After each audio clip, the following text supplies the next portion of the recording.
ரைட்பா, இந்த கொஷின் படிக்கும்பா. ஒரு 30 மாணவர்கள் உள்ள ஒரு வகுப்பாம்பா. ரைட்டா, அந்த கிளாஸோட சராசரி வயது என்னப்பா சொல்கிறான்? 14 வயசுன்றான். ரைட், அப்போ கிளாஸில் சராசரியாக அந்த 30 ஸ்டூடெண்ட்டோட சராசரி எடுத்தால் 14. இப்போ ஆசிரியர் அப்படின்னா டீச்சரோட வயசை சேர்த்தா அந்த சராசரி இப்போ என்னவா மாறுதாம்பா? 1 கூடுதான். 1 கூடுதுன்னா என்னது? 14 இருந்த சராசரி இப்போ 1 கூடுனா என்னப்பா ஆகிடும்? சராசரி 15 மாறிடும். அப்படின்னா அந்த டீச்சரோட வயசு என்ன, அந்த ஆசிரியரோட வயது என்ன? இதம்மா கேள்வி கேட்குறோம். எப்படிப்பா சால்வ் பண்ணும் சொல்லுங்கள்? சொல்லுங்கள், எப்படி சால்வ் பண்ணும்? ரைட், அதே தான். ஃபஸ்ட்டு என்ன பண்ணும்? சராசரி என்றைக்கும் கொடுத்தா நம்ம என்னப்பா பண்ணுவோம்? பெருக்கும். ஸோ மல்டிப்ளை பண்ணால் என்ன கிடச்சிரும்? டோட்டல் ஏஜ் கிடச்சிரும். யாரோட டோட்டல் ஏஜ் கிடைக்குப்பா? இப்போ எழுதுங்கப்பா. எண்ணிக்கை என்னென்னா 30 மாணவர்கள், சராசரி என்ன சொன்னாங்கன்னா 14.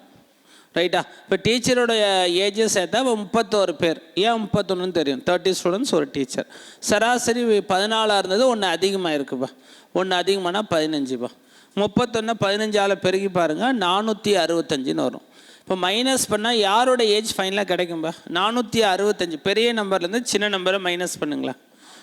45. அப்போ 45 வந்து கடைசியால் யார் சேர்த்தோம்?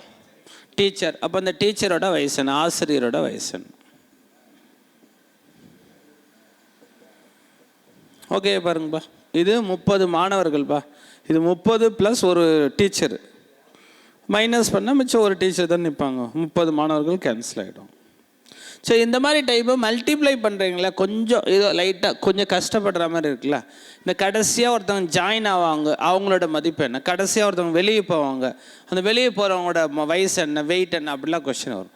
இப்படி வந்தால் கொஞ்சம் மல்டிப்ளை பண்ண கஷ்டப்படுறீங்கன்னா சும்மா ஒரு ஃபார்முலா தேவைன்னா இது அடிஷ்னலாக பார்த்துங்கப்பா. இந்த ஃபார்முலா இதான்பா, ஒரிஜினலாக என் இது எழுதுங்க இன்ட்டு சராசரி வித்தியாசம். இது ஷார்ட்டாக சால்வ் பண்ணால் சும்மா ஒரு ஐடியா. கடைசி யார் வெளியே போகிறாங்க இல்லை புதுசாக உள்ளே வராங்க, அவங்களோட மதிப்பு என்ன, வயசு என்ன, அப்படிலாம் கேட்டால் இந்த ஃபார்முலா யூஸ் பண்ணிக்கலாம். ப்ளஸ் புதிய சராசரி இதம்பா, கடைசியாக வந்தவங்களோட மதிப்பை கண்டுபிடிக்கணும்னா அதுக்கு தான் ஃபார்முலா. ரைட்பா, இப்போ சொல்லுங்கப்பா, என்னன்னா என்னப்பா இந்த கொஷனில்? ஒரிஜினலாக மாணவர்களோட எண்ணிக்கை என்ன? 30 எழுதியாச்சா? சராசரி வித்தியாசம் எவ்வளோப்பா அதிகமாகுது? 1 கூடுது. எழுதியாச்சா? புதிய சராசரி என்னப்பா? 14 வந்து 15. இப்போ ஆட் பண்ணுங்கப்பா. 30ஓட 15 கூட்டினா என்னப்பா இருக்கும்? 45. அப்போ டீச்சரோட வயசு தான். அடுத்து பாருங்கள், இந்த மாதிரி டைப்லாம் ரொம்ப இம்பார்ட்டன்ட்பா. 9 மாணவர்களோட சராசரி மதிப்பெண், ஆவரேஜ் மார்க் எடுத்தால் 69 ஸ்டூடெண்ட் இருக்காங்கப்பா. அவங்களோட வந்து டோட்டல் மார்க்கை வகுத்து பார்த்தீங்கன்னா 65 சராசரியாக வருதுன்னு சொல்கிறோம். ஆனால் அந்த 9 மாணவர்களில் ஒரு மாணவரோட மார்க்கை தப்பாக வந்து கேல்குலேட் பண்ணிட்டான். என்னப்பா எடுத்துட்டான்? 67 என்ற மதிப்பெண்ணை என்னென்னு எடுத்துட்டான்பா? தப்பாக 76 அப்படின்னு அதிகமாக எடுத்துட்டான். ரைட்டா? அப்படின்னா ஓகேங்களா, எண்ணில் சரியான சராசரி என்ன அப்படின்னு கேட்குறோம். 67 என்ற எண்ணின் மதிப்பினை தவறுதலாக 76 என்று கணக்கில் கொள்ளப்பட்டது அப்படின்னு சொல்கிறோம். நீங்கள் என்னப்பா சொல்கிறீங்க? கேள்வி இதை வந்து நம்ம ஜென்ரலாக எப்படி சால்வ் பண்ணோம்? ஃபஸ்ட் ஜென்ரலாக சொல்கிறேன், அதுக்கப்புறம் அந்த ஷார்ட்கட் பாருங்கள். நம்ம எப்பயுமே சொல்லக்கூடிய விஷயம் இதான், சராசரி எண்ணிக்கை கொடுத்தா என்னவா பண்ணணும்? மல்டிப்ளை பண்ணணுமா, டிவைட் பண்ணணுமாப்பா? மல்டிப்ளை தான். சராசரி எண்ணிக்கையை பெருக்குனா என்னப்பா கிடச்சிரும்? டோட்டல் மார்க், மொத்த மதிப்பெண் கிடச்சிரும்பா. ரைட்டா? எத்தனை ஸ்டூடெண்ட் அங்கே இருக்கான்? 9 மாணவர்கள். ரைட்டா? அவங்களோட சராசரி மார்க் என்னப்பா? 65. 65 9ஆல் பெருக்குனா என்னப்பா கிடைக்கும்? 5 9 45க்கு 5 மிச்சம் 4, 54 + 4 58, 585. ஆனால் லேட்டராக செக் பண்ணால் ஒரு ஸ்டூடெண்ட் மார்க்கை தப்பாக எடுத்துட்டான். எப்படிப்பா கணக்கில் தப்பாக எடுத்துட்டான்?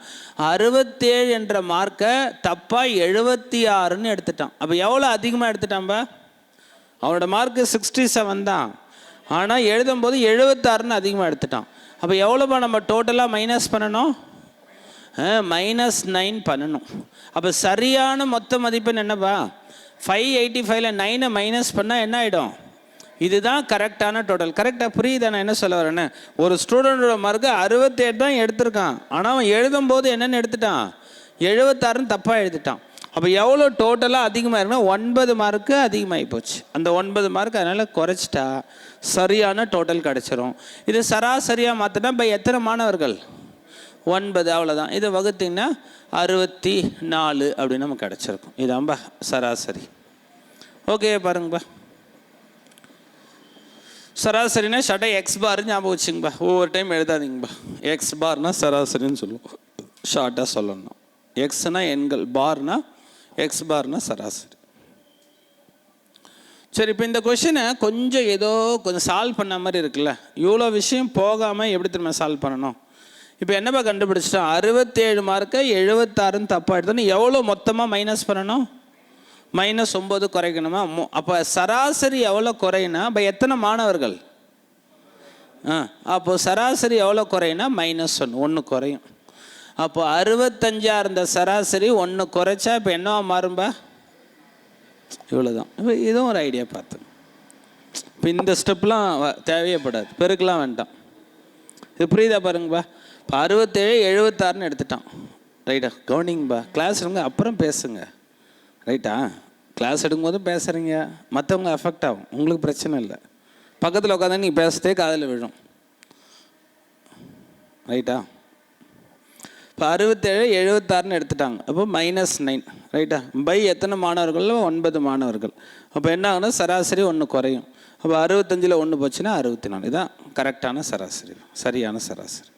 ஒரு 25 பையன்களின் சராசரி எடை, ஆவரேஜ் வெயிட்டை பற்றி சொல்கிறான். 30 கிலோவாக இருக்காம்பா. அதில் ஒரு மாணவனுடைய எடை 35 கிலோ என்பதற்கு பதிலாக 25 கிலோ அப்படின்னு தப்பாக எழுதிட்டாம்பா. அப்படின்னா அந்த உண்மையான சராசரி என்னவாக இருக்கும்? அது என்னப்பா சொல்கிறான், ஒரு மாணவனுடைய வெயிட் என்னப்பா சொல்கிறான், 35 கிலோவை.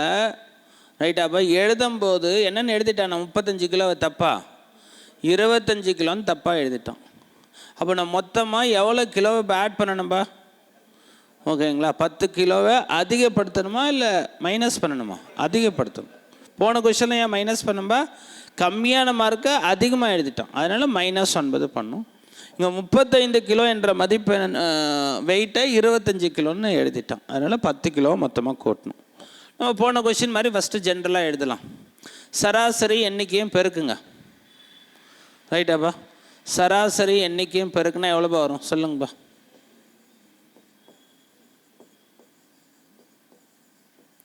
சராசரி எவ்வளோவா சொல்லியிருக்கான்? 30 கிலோவா? 25 மாணவர்கள் பெருக்குன்னா 750 கிலோ. இப்போ இந்த 10 கிலோ கூட்டினோமா? கூட்டணும், 760 கிலோ. இதை சராசரியாக மாற்றணுன்னா பை எத்தனை மாணவர்கள்பா? 25 மாணவர்கள். அப்போ எக்ஸ் பார்னா ஞாபகம் வச்சு, சராசரி ஒவ்வொரு டைம் எழுதாங்க சராசரி எக்ஸ் பார், அவ்வளோதான். 76ல் எத்தனை 25னா, 75ல் எத்தனை 25னா 3. ரைட்டாப்பா, 3 இருக்குது. இல்லைனா நீங்கள் இன்னும் சிம்பிளாக சால்வ் பண்ணால் டிவைட் பண்ண 5ஆல் வகுத்துருங்க. ஏன் கஷ்டம் உங்களுக்கு? 5 5 25, இது 5ஆல் வகுத்தா 15 5 75, மிச்சம் 1 152. 152ல் எத்தனை 5 இருக்குதுன்னு பாருங்கள். 30 5 150. ரைட்டா, மிச்சம் 2/5னா 20/5னா 0.4. அப்போ 30.4. இதை வகுத்தா 30.4 கிலோகிராம். இது டஃப்பாக இருக்குதுன்னு வச்சுங்களேன். நான் உங்களுக்கு லாஸ்ட் கொஸ்டினில் வேறு எப்படி சொல்லி கொடுத்தேன் சொல்லுங்கள்? எதுப்பா? இப்போ 152ல் எத்தனை 5ன்னு உங்களுக்கு தெரியும். நம்ம ஜென்ரலாக எப்படி எழுதும், இந்த கான்செப்ட் எழுதுங்க. தெரியலாம், இதுதான் மெத்தடு. ரைட்டா, ஃபஸ்ட்டு 3 5 15, அதுக்கப்புறம் இங்கே 2 இறக்குறோம். ஆனால் அது 5ஆல் டிவைட் ஆகாது. டிவைட் ஆகலைன்னா நம்ம என்ன எடுத்துக்கணும்னா இங்கே வந்து 0 போட்டுக்கிறோம். ரைட்டாப்பா, அதனால் இங்கேயும் நம்ம என்ன போட்டுருக்கோம், 0ன்னு போட்டுக்கிறோம். ரைட்டா, அதுக்கப்புறம் டிவைட் ஆகிறதுனால ஒரு புள்ளி வச்சுக்கிறோம். இப்போ 20ல் எத்தனை 5 இருக்குன்னா 4, அவ்வளோதான். ரைட்டா, அவ்வளோ ஆப்ஷன் பார்த்துருங்க, சொல்லிடலாம். சரிப்பா, இப்போ இதே கொஷின் இவ்வளோ டீட்டெயிலாக பண்ணுறதுக்கு இன்னும் சிம்பிளாக பண்ணுன்னா வித்தியாசம் என்னப்பா சொன்னோம்? 10 கிலோ அதிகப்படுத்தணுமா? 10 இப்போ எதால் வகுத்தா போதும்பா சொல்லுங்கப்பா? எத்தனை மாணவர்கள்? அவ்வளோதான், முடிஞ்சு போச்சு. 10 25ஆல் வகுத்தா 2 5 5 5. 2 5ஆல் வகுத்தா என்னப்பா இருக்கும்? டிவைட் ஆகலைன்னா 0 புள்ளி வச்சுங்க. அப்போ இது 20ன்னு எடுத்தோம். 20ல் எத்தனை 5 இருக்குது? 4. அப்போ சராசரி 0.4 உயரும். அப்போ 30ஆக இருந்த சராசரி 0.4 கூட்டினா என்ன பார்க்கும்? 30ஓட 0.4 கூட்டினா என்ன வரும்? 30ஓட 0.4 கூட்டினா என்ன ஆகும்? 30.4. இவ்வளோதான் எக்ஸ் பார்னா சராசரி. ஞாபகம் ஷார்ட்டாக.